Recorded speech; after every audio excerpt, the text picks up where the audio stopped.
မိုးရွာတဲ့မြူးနဲ့အိမ်မပျော်သူမိုးတန်အောက်ကလူစိမ်းမိုးရွာနေတဲ့ညတွေမှာမြို့လေးကပိုပြီးတိတ်ဆိတ်သွားတတ်တယ်။လမ်းမပေါ်ကမီးအိမ်လေးတွေအယောင်ငင်းငင်းနေမိုးရီစက်တွေကိုတီးခန့်ပြီးလင်းနေကြတယ်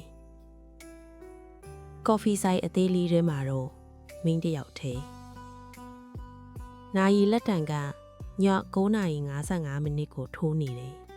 ။ဆိုင်ပိတ်ချိန်နီးလာပြီဆိုပေမဲ့မင်းအမြဲလိုမိုးရွာတဲ့ညတွေမှာချက်ချင်းမပိတ်နိုင်ခဲ့ဘူး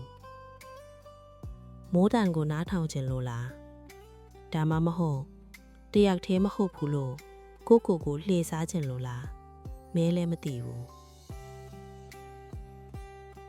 အဲ့ဒီအချိန်မှာပဲတကားပေါ်ကဘေးလီတီးစံထလာတယ်။မင်းလန်းကြည့်လိုက်တယ်။သူဝင်လာတယ်။မိုးရီစက်လေးလေးစပင်အနားမှာကတ်နေသေးတယ်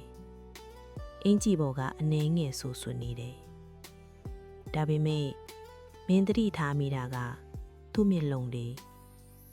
အယမ်းဝမ်းနေသလိုမဟုတ်ဘူး။အယမ်းပျော်နေသလိုလည်းမဟုတ်ဘူး။တယောက်တည်းအိမ်မပျော်နိုင်တဲ့လူတယောက်ရဲ့တိတ်တိတ်လေးအလင်းတစ်စိမ့်လို့ဆိုင်ပိတ်တော့မလားသူအေးအေးလေးမိတယ်အတန်ကမိုးဆန်ထက်နည်းနည်းပဲပိုတောက်တယ်မင်းခဏစဉ်းစားပြီးတစ်ခွက်လောက်တော့ရသေးတယ်လို့ပြန်ပြောမိတယ်ဘာကြောင့်အဲ့လိုပြောလိုက်လဲမသိဘူးပိတ်နိုင်ခဲ့ရင်ပိတ်လို့ရတယ်သူထိုင်နေပဒင်းပေါက်ဘေးကနေရာလေးမှာ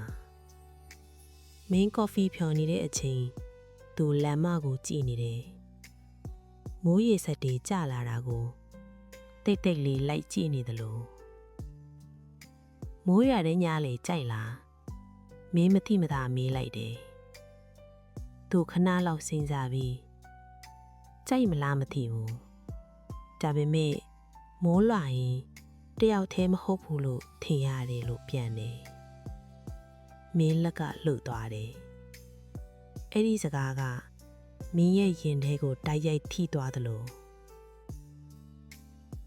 ကော်ဖီခွက်ကိုသူ့ရှေ့တင်ပေးလိုက်တယ်သူပြုံးနေစကားတွေမများဘူးမိုးတန်နဲ့ကော်ဖီနံကြားမှာတိတ်တိတ်လေးအချိန်တစ်ခုဖြတ်တန်းသွားတယ်အချိန်က10 နာရီထိုးသွားပြီသူခွက်ကိုနည်းနည်းလောက်ပဲတောက်ပြီးထလိုက်တယ်ပတ်စံပေးပြီး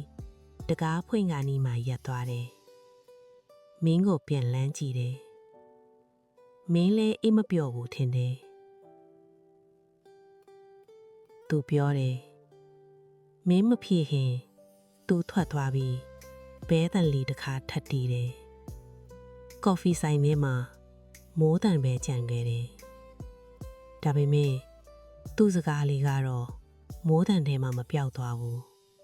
မင်းရင်ထဲမှာပဲကြံခဲ့တယ်အချိန်က10:15မိနစ်မင်းအဲ့ဒီညမှာ